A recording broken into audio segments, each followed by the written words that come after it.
Qui ci troviamo nel bookshop del PAF Palazzo Arti Fumetto Friuli, una realtà che è nata circa 3 anni fa qui a Pordenone, sulla base del fatto che qui a Pordenone esiste da circa una trentina d'anni una scuola di fumettisti e sottoscritto è uno di quelli diciamo più maturi.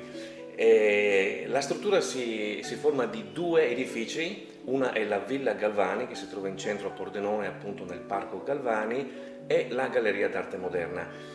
Tra le peculiarità del PAF naturalmente ci sono per prime le mostre di fumetti.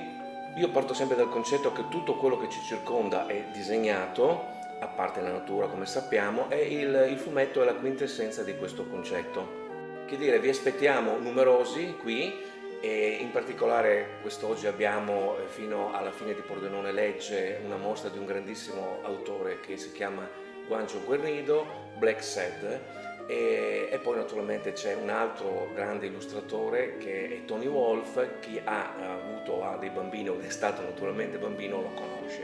Vi aspettiamo numerosi al PAF Palazzo Arti Fumetto Friuli. Grazie.